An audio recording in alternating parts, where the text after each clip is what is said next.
Hello everyone. Welcome back to your channel, Cute Kittens and Puppies.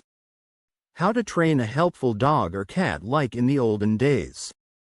Since the earliest days of human-animal cohabitation, dogs and cats have been essential companions, not only as faithful friends but also as helpers in specific tasks.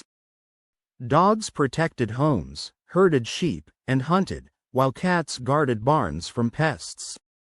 Training an animal to be helpful requires patience, understanding of its nature, and a strong bond between human and pet.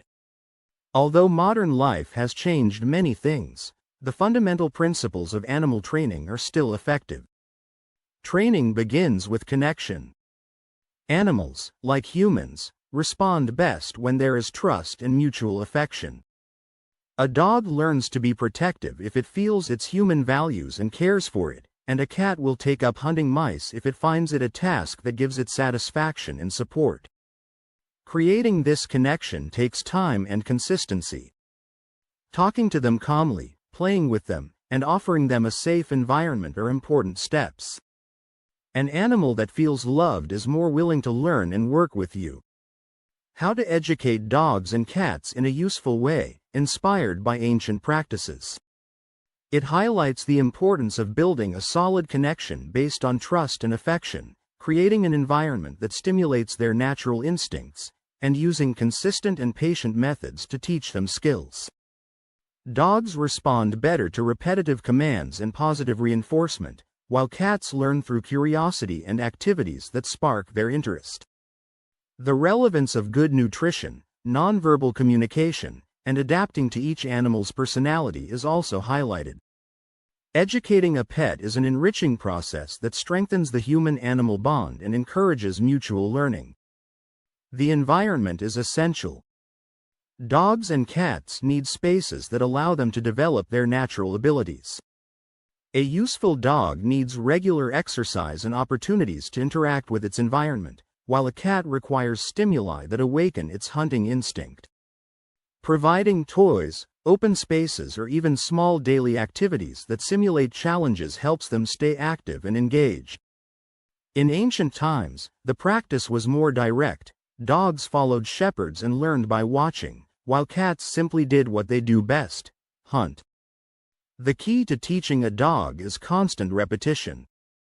If you want it to understand specific tasks, such as guarding the home or picking up things, you must associate these activities with clear words and positive rewards.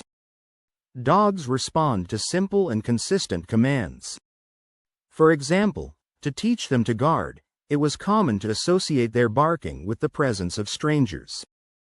Today, you can use similar commands, reinforcing the desired behavior with petting or treats.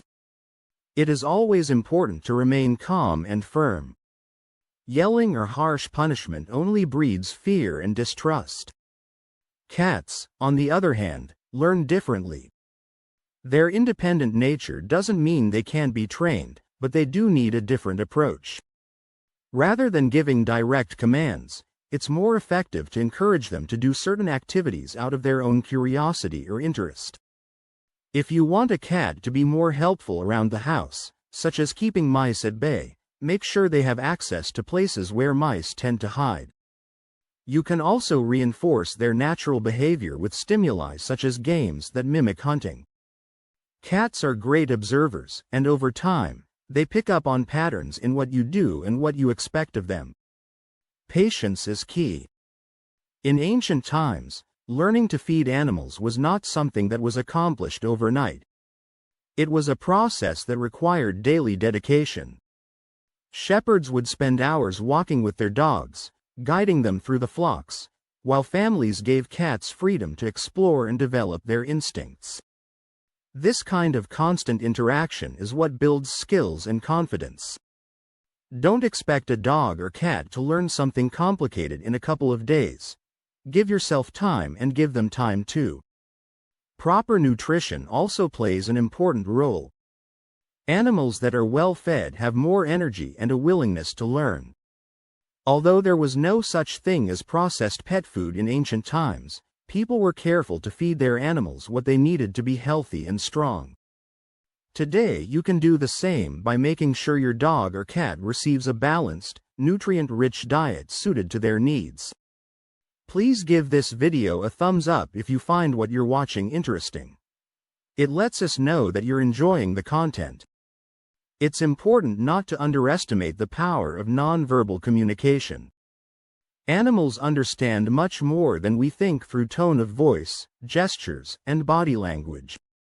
Looking your pet in the eye, bending down to their level, or using clear signals are all ways to teach them what you need without using words.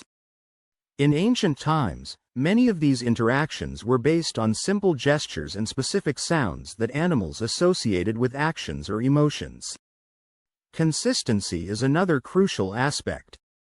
If you allow your dog or cat to do something one day and punish them for the same action the next, you'll only create confusion. Keep the rules clear and be consistent in how you enforce them. Animals feel safer and more confident when they know what to expect from you and what you expect from them. This applies to training a dog to protect its territory as much as it does to teaching a cat to use its litter box or maintain certain behaviors indoors. Useful training also involves understanding each animal's limits. Not all dogs will be great guards, nor will all cats be expert hunters. Observe their personality and strengths, and adjust your expectations accordingly. In ancient times, dogs and cats were chosen for specific tasks based on their breed or instinct, and you can still apply this principle today. If your dog is more playful than protective, it may be better to teach him tricks or tasks that harness his energy. If your cat is more laid back, give him activities that stimulate his mind, such as intelligence games. Finally, don't forget that training is a two-way process. While you're teaching your dog or cat, you're also learning from them. Animals have unique ways of communicating and showing what they need or want. Paying attention to their cues and responding appropriately strengthens the bond between you. This constant exchange is what makes your relationship with your pet special and enriching.